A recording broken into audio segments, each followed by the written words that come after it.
Welcome to the Freight Project Podcast, brought to you by Ceresys, a North American third-party logistics company providing shippers transportation management, technology, and solutions.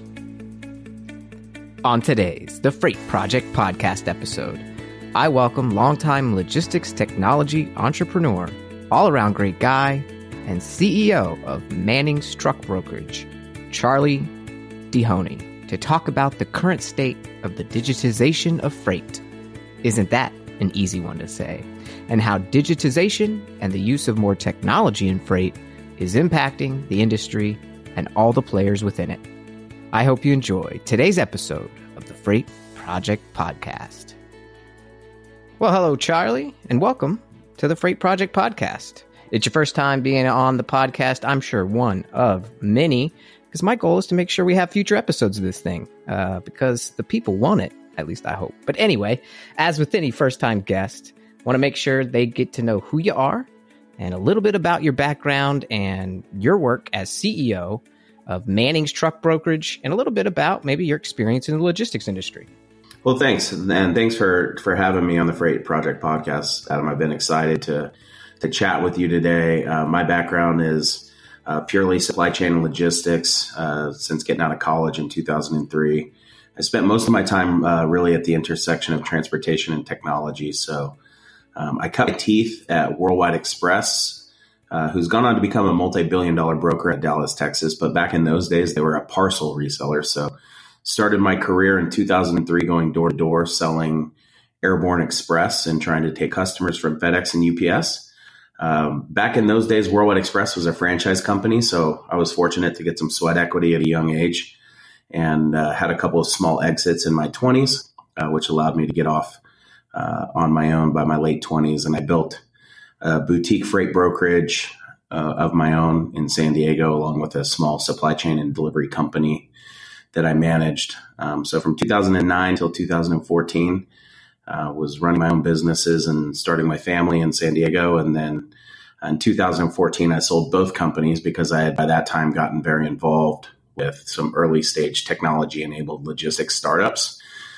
So back in those days, 2013, 2014, coming out of the recession, venture capital started getting deployed and logistics started to become a very interesting space.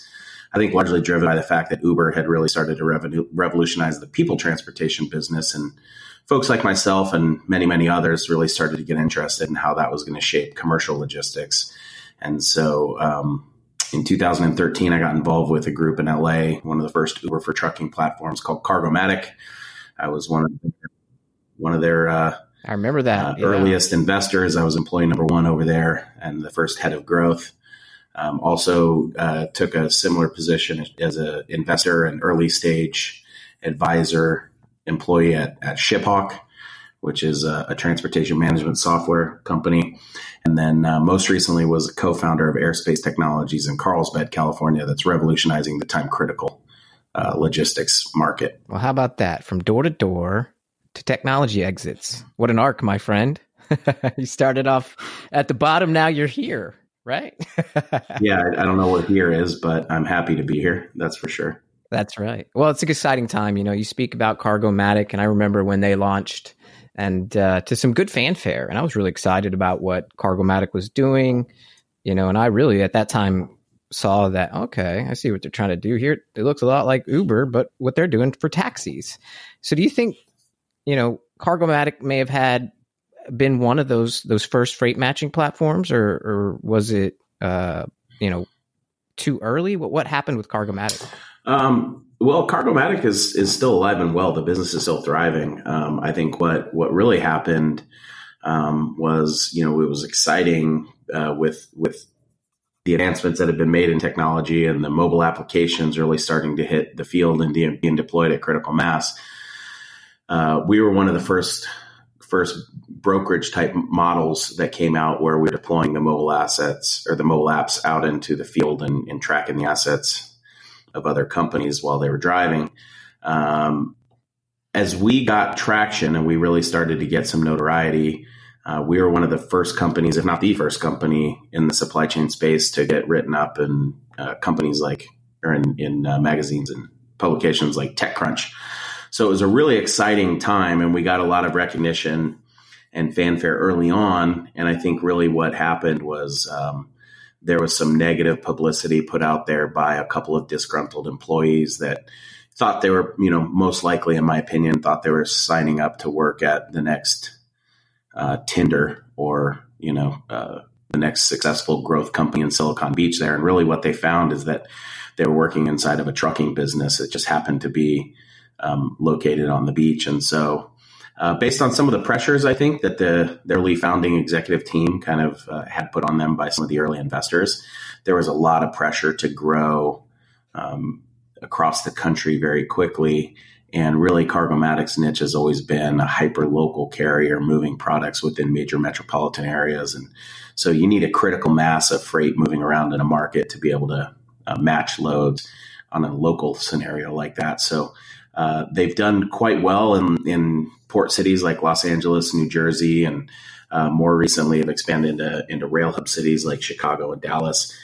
And so as an investor, I still do keep in touch with a number of folks on the team. And I think the most recent leadership team has done a fantastic job of keeping focused on the right areas of the business and driving customer satisfaction. And so at least from a numbers perspective, the business is still doing quite well. And from what their customers tell me, it seems like they've really focused on execution and are doing all the right things. Well, good. I'm glad to hear that. It's got to be scary to go out into that, wilderness, right? The chaos of the unknown and be one of the first folks to say, hey, there might be a better way to do this brokerage thing and to use digital platforms and go digital. And now I don't know, some of us, if they're new to the industry, maybe they've just been in here for a year, they might have always thought it was filled with technology.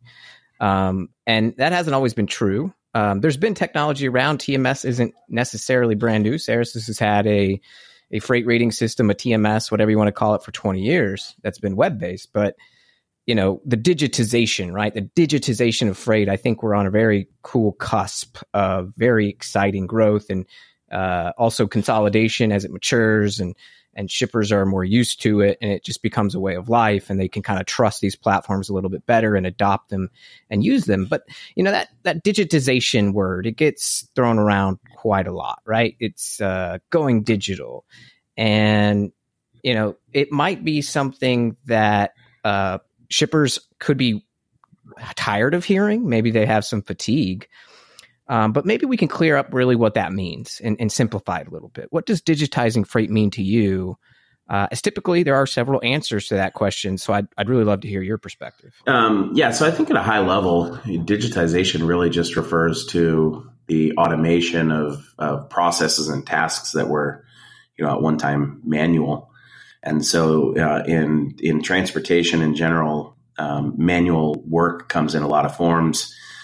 There's information passed back and forth in disparate systems, and there's, different clipboards and spreadsheets and pads and tablets and emails that are all housing these various pieces of information. So by connecting the dots and ultimately putting all the information in a single platform, there's a tremendous opportunity to eliminate a lot of that white space that creeps up when these particular tasks or projects are being executed again. So I think one area of digitization, that's really taken some advancement in our space in the last 36 months or so is on the payable side or the receivable side.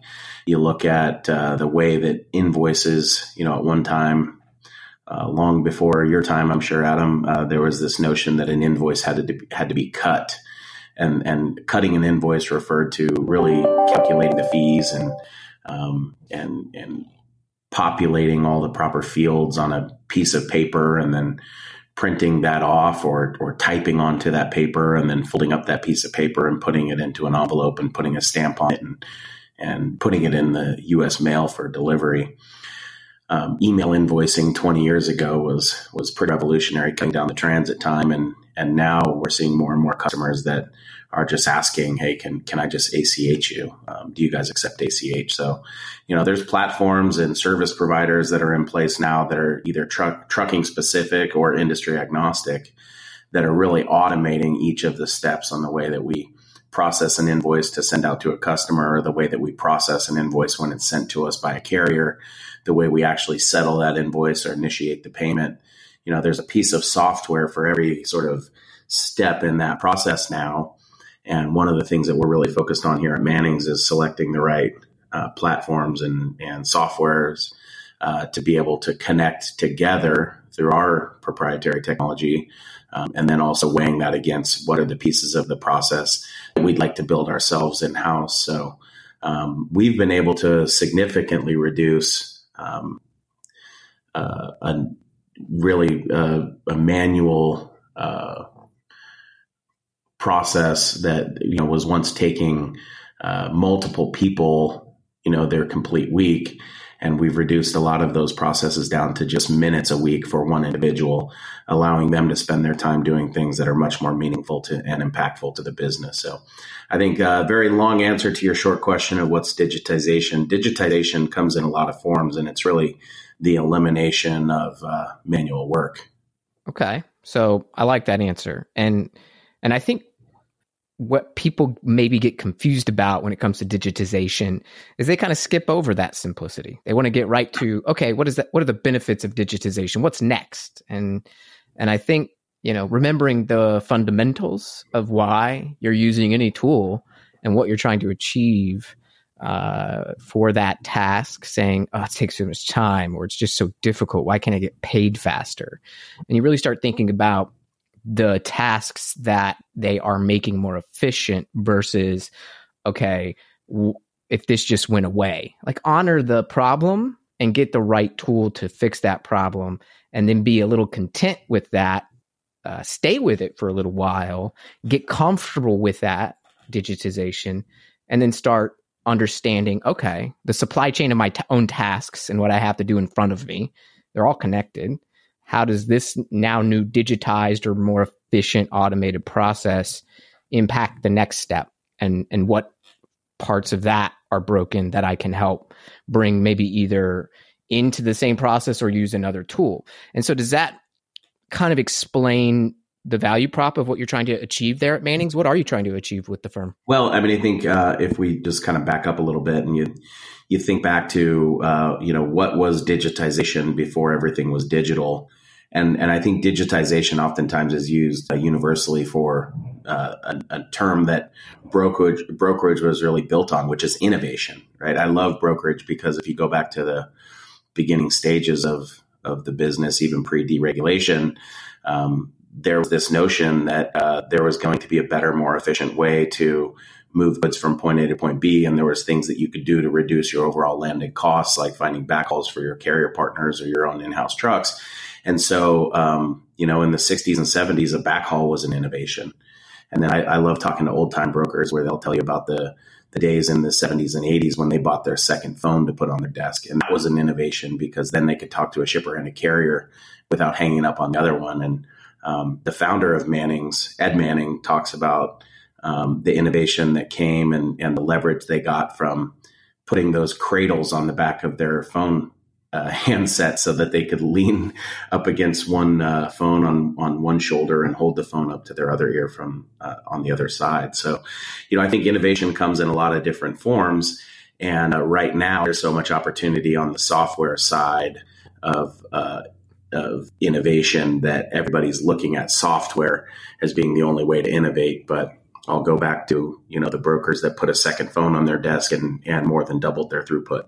Really going back to your point, Adam, it's finding the right tool for the job that's going to increase efficiency and throughput. So what we're doing here at Manning's is, Manning's a 50-year-old company, and we're proud to be the fourth owners of the business. My partners and I, Resurgent Capital, acquired the business in February, really with a vision of growing and digitizing an existing brokerage and really modernizing the business, preparing it for an acquisition by a strategic partner that's going to have not only an appetite for a company of our size and scale at that point, but also a strategic partner that's looking for some of the tools in the toolbox that we're building and putting together here. So we've spent a lot of time in the first 8 months observing the team, understanding the workflows, and really mapping out where the time is spent and identifying areas of white space that we think we can reduce. So we started really with the back of the house and automating a lot of the financial components of the business, and are now putting a lot more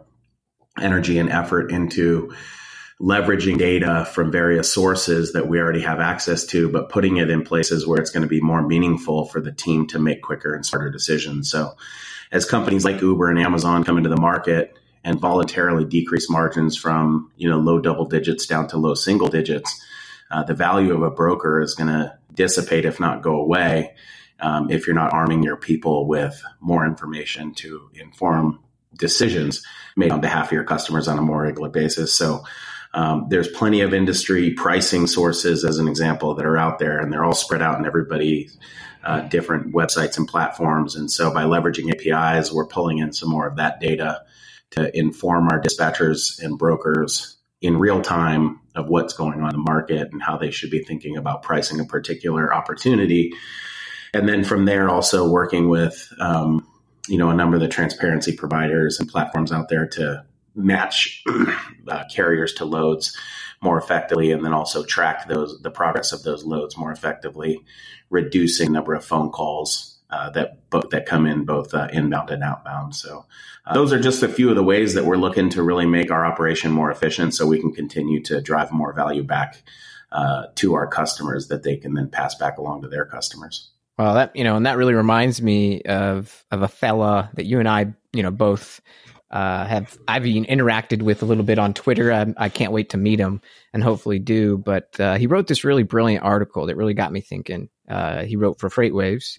And I'm not sure how to say his last name exactly, but I think it's Brian O.A. How do you say it? Do you know?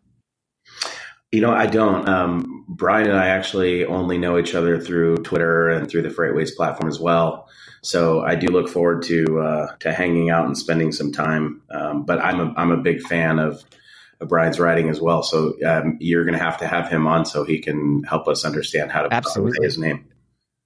Absolutely deserves it. He's brilliant. He knows the numbers, and in that article, and I'll make sure if you're listening to this, you definitely should hang out with the supply chain Twitter. It's really growing. And there's a lot of great minds out there. So definitely encourage you to go there. And I'll put, Manning's Twitter account here, our Twitter account, and everything on the published page, so everybody knows where to join that conversation. But in this article, Brian was talking about why digital freight brokers might fail to disrupt the freight broker industry. And he talks about the difference between digital freight brokerages and digital freight marketplaces, where every digital freight marketplace functions as a digital freight brokerage, but not every digital freight brokerage would be a true marketplace. He further goes on to talk about the tyranny of complexity in the process of freight, and that ultimately the reason digital freight brokers might fail in their pursuit of pure digitization, because often the technology forgets about the role of people who have sound processes underneath that technology, meaning, people still are needed and you can't digitize everything. And so now circling back to your perspective, basically, I think your simplification and talking about innovation, it seems you have tackled digitization through various startups and freight that you've championed by focusing on the exact thing he states: people and their processes. So what are your thoughts on Brian's suppositions? Well, I think, look, he's a super insightful mind. Largely, as an investor, he's got a high degree of technical understanding as well as a very high degree of practical knowledge on the business. And he's truly a student of supply chain. So I think about, every brokerage as a marketplace as just that. If you look at a large scale brokerage like a C.H. Robinson, they're managing supply versus demand. They're making as many matches as they possibly can. And then their profitability is completely determined upon the success of the matching and that inside of that marketplace. So you've got a group of supply providers, you've got a group of demand users, and then the matches you can make are the most important aspects of that. So whenever I think about a new feature or a new piece of technology coming out into the industry, most of the time that technology is brought to market by a service provider that's looking to leverage that technology to make their service either more efficient or more attractive to the end user, which is the beneficial cargo owner, the owner of the goods. So when I look at companies like Convoy, Uber Freight, Cargomatic, Transfix, you really think about them as their own brokerage companies that are leveraging technology to attract users, very similarly to the way that wrestlers in the WWF leverage their own costumes or personalities to get people to sort of root for them, right? It's when we went to market at Cargomatic, I looked at that mobile app and tracking the truck as our gimmick to get more people to use us, just like a gimmick works in professional wrestling. So you kind of juxtapose that brokerage company leveraging technology to attract users to what's happening on the true sort of marketplace development side right now by companies like Emerge or Turvo or Boxton. And these are companies that are developing the technical assets or the software that is going to allow stakeholders to really interact on a digital level throughout the entire value chain. So one of the things that makes transportation so difficult to dominate, and the reason it's so fragmented is it's so big and there's so many stakeholders, and never before has there ever been a reason for all those stakeholders to unify and come together and process all of their transactions or activities within a singular platform.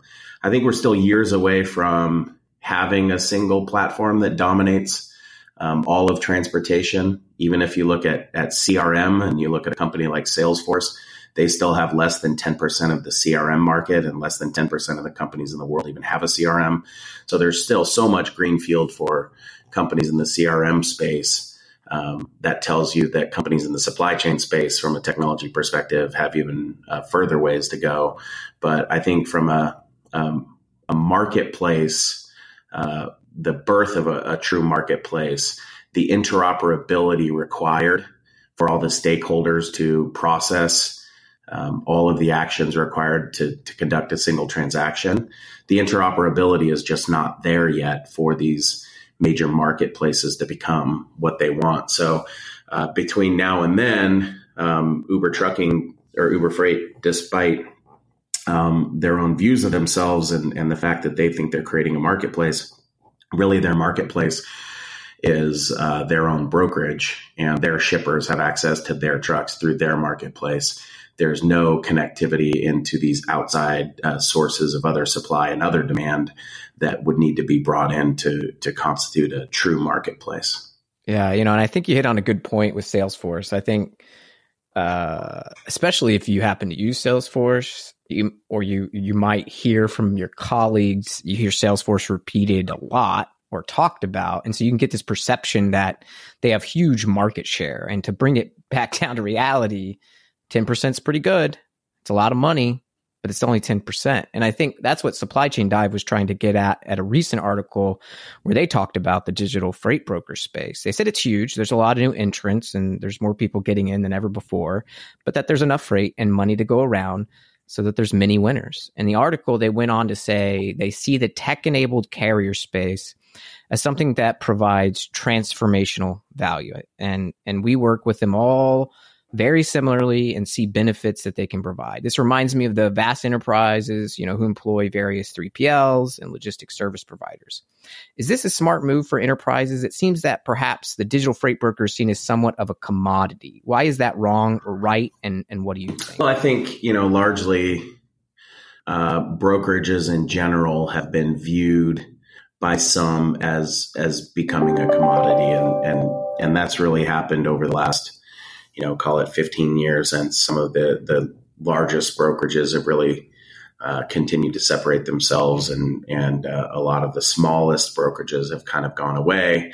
I think there's been this view of brokers that they're all the same. They're a middleman. If you can get away from them and just go direct to the carrier, you should probably do that. But really, when you peel back the layers and you start to look at the largest brokers out there, the companies like C.H. Robinson, XPO, Echo Logistics, Worldwide Express, who owns Unishippers now, the list goes on and on. of brokers that have really veered away from becoming that transactional spot rate go to when your carrier can't show up type of a solution. And they're now leveraging data and analytics to be able to better manage their capacity, better manage and predict their customers' demand patterns, and then go to the customers with a more fully baked freight management type solution, whereby companies like C.H. Robinson and XPO are seeing some of their fastest growth out of their freight management practices. And a freight management practice P&L looks a lot more like the P&L of a staffing company or some sort of a management consulting company than it does a transactional brokerage, where capacity is still being sourced, loads are still being dispatched and covered and tracked, and documents are still being collected and passed back. But rather than surviving off of the volatility that exists with the kind of high demand and the high demand spikes that generally have made brokers a lot of money, well, that's now being kind of countered by this more pragmatic, longer term, lower margin, higher effective gross margin dollars model of freight management. So I think if a broker is not evolving itself right now and asking itself, as margins continue to erode, how am I going to continue to add value to my customers? If they're not doing that right now, they really should be, or they will be soon. Because at the end of the day, the CapEx expense of putting another person on your payroll to sit inside your traffic department, when XPO has an office in every major city in the country that's already doing that for big companies, it's just making less and less sense for companies to insource logistics when the freight managers can allow you to outsource it so effectively. Yeah. And I think that really gets into the heart of all of this, right? No matter what Brian says, and he's a smart dude, and he has a lot of great points we should listen to, no matter what the Supply Chain Dive article says as well. At the end of the day, is it really a quest for digitization, or is it what you said, a quest for finding the white space and then finding innovative ways to fill it more efficiently? And, should we just focus on the value? Maybe it's not digitization of freight we really should be focusing on. What is it that we should maybe focus on instead as an industry? Well, I think, digitization for digitization's sake is that's just fluff. And there's been a lot of venture capital dollars wasted, in the last 30 years of folks solving problems with software that nobody really had. The reality is I was surprised to find when we went to market in 2013 and offered, shippers for the very first time, the ability to track a truck through an app on their phone. I realized that in 2013 and still in 2019 that shippers still care about the exact same thing they did in the 80s, which is, when is my truck going to pick up? When is my freight going to deliver? How much is it going to cost? And how quickly can you let me know when those plans change? So I think leveraging data around those touch points, costing, pickup notifications, delivery notifications, transit status updates, document retrieval, delivering those touch points that have always been valuable to shippers and will always continue to be valuable to shippers, delivering those in unique and interesting and new and innovative ways is very attractive. But don't lose track of the fact that shippers care about their freight and their customer more than they care about anything else. Our customers aren't always in the freight business, right? In fact, I encourage most of our customers to get out of the freight business. Let us handle that. And you can worry about making widgets or putting props in the fields or, whatever it is that our customers do, keeping countries fed by distributing food. Those are the types of things that our customers are passionate about, what they care about the most. Interesting ways to track trucks on screens. That's kind of for us freight geeks, and it's cool and it makes our jobs easier, but our job is to make our customers' jobs easier. So if we stay focused on that, which is the customer that pays our bills, we'll always know the right problem to solve. We just need to listen. That's right. Hey, man, I want to contribute and not get fined by my HOA. I am not very good at making sure my bushes are cut, and I don't have a place to store my hedge clippers really, and I don't own any, and I'm not very good at that. So there's a dude that does it for me each week so I can avoid HOA fines, so I can be happy and focus on happiness with my family on Saturday versus hedging the bushes, right? And so I actually wrote a blog post about that, I think 4 years ago, in relation to Ceres's customers, saying, the reason I outsource to him is so I can get more time back with my family and focus on the things that I care about. And I think that's the same for some of these big companies. I mean, you look at Rent the Runway as an example in their recent WMS upgrade. It kind of delayed. They had to shut down orders for 3 weeks. And the guy who came in a year ago to run the supply chain had to resign, and he did so as good faith to say, hey, I own this problem. Good for him. I hate that he had to lose his job over it, but I think he may have bit off more than he could chew internally, and he didn't outsource or maybe get a specialist who, is good at, maintaining or modifying or upgrading a WMS. And heck, in the middle of Labor Day, I'm not sure that was the best decision either. But, Rent the Runway should be sending out products right now, not shutting it down. And it's really as real as that. It can really hurt your business. But on the flip side of that, it can really help it. And not to bring, this maybe shows how much of a geek I am, referencing 3 different articles on one podcast, but I keep bandying this about because it's very interesting. We've had this 10-year bull run in the economy where we've seen really great increases, and we've kind of hedged off recession. And now, there's some temporary manufacturing numbers right now that are rough, but I think they're temporary and they'll stabilize, at least I hope. But in this Wall Street Journal article, it talked about the value of technology to hedge off these recessions. That it used to be in the 80s, the MBAs would say, oh, you can bank on a recession every 4 years because people would supply up, demand would go down, they'd be stuck with the inventory, they would get rid of the inventory, and eventually the recession would end. But that, thanks to technology, it's been able to stave that off. How do you see that from a freight side and the rise of useful technology to make your operations more stable so you can maybe stave off bankruptcy or having to shut off your own company's delivery capability? Yeah, I think right now is one of those times in our business in third-party logistics where it's sort of an innovate or die type of a time. That's the way I look at it. It might be a little bit morbid to think about things that way, but part of the reason why we acquired Manning's is we believe that the mid-size freight brokerage that's historically been family-owned or run like a small business, if there was no innovation or digitization strategy going on inside that business right now, then the business was most likely going to go the way of the dodo bird. And it's just a difficult business to operate and execute on a day-to-day basis because you're only as good as your last load. And customers have very, very low tolerance for disruption and very low amounts of loyalty when you're not performing. So I believe that if you're not looking for ways to continue to drive down your operating costs and continue to drive up the amount of value you can offer your end customer on each individual transaction, then you're ultimately going to be displaced by somebody who's offering them a greater degree of visibility, of insight, of predictability around their own demand patterns. If you're not looking at those things on your customer's behalf and sharing that information actively with the customer, along with suggestions on how to be more efficient, then ultimately you'll be replaced. So I look at brokers as a very needed, necessary part of the industry, because it's through brokerage where most of the innovation and the advancement has come from and where it's been spawned. So I look at companies that are trying to replace people with software and companies that are embracing the degradation of margin compression. I look at those companies that as having the right strategy and the right approach now.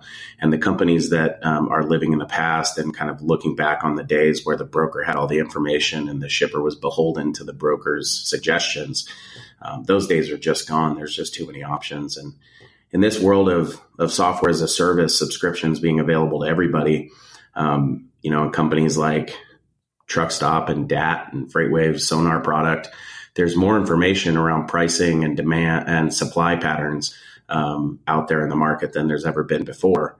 And so our job as the third party is to interpret that data and make appropriate suggestions on our customers' behalf and decisions on our customers' behalf, so that our customers don't have to get into that position where they're making those decisions themselves.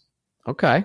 Well, and you talk about the availability of all this technology, and there's a heck of a lot of it, more than ever before. But what, if anything, before I let you go, if you can impart upon our listeners, would be a silver bullet for the freight tech revolution? In other words, what innovation is really needed to set off the ultimate digitization of our industry? So that's a fascinating question. I think when I really started embarking on my logistics technology journey, the better part of 20 years ago now, marketing budgets were just starting to open up. And I always use Salesforce as kind of the analog for a software platform or product that's really taken over an industry and changed and transformed a particular aspect of business.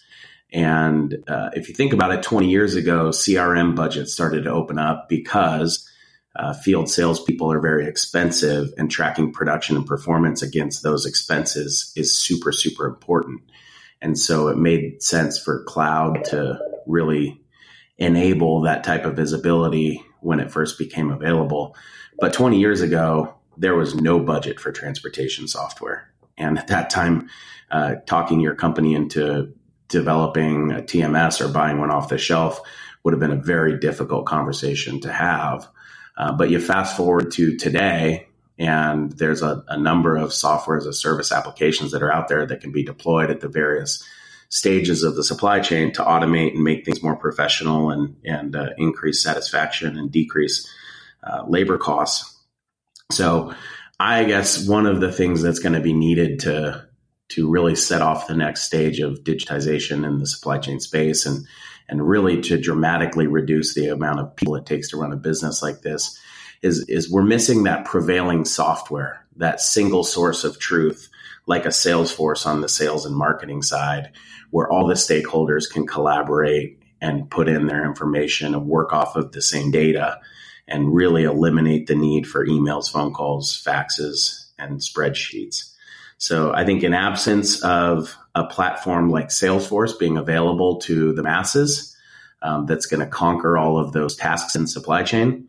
In absence of that, I think we've reached to some extent a plateau where the next monumental shift, I think, will come in the form of that single source of truth. And I think until then, there's certainly a lot of opportunities to optimize these different stages and elements. And I think there's folks out there like the companies I mentioned earlier at Emerge and Turvo and Boxton. There's folks out there that believe they're building that platform that's going to connect all the stakeholders. And I think there's guys like you and I sitting in the stands eating our popcorn, waiting to see who wins. That's right. That's right. Yeah. And, I think we all just want that future Minority Report, single pane of glass existence, the ones that we see on cool stock images with Shutterstock and their single pane of glass. And we're going to get to that future in freight and supply chain. I don't think today or tomorrow, but maybe in the future. And it'll probably integrate with QuickBooks, or it'll probably integrate with Salesforce. And then one day a super CEO will just open up his eyes with his Google contacts, and it'll be attached to his axioms and dendrites, and he or she will think it, and it will be so.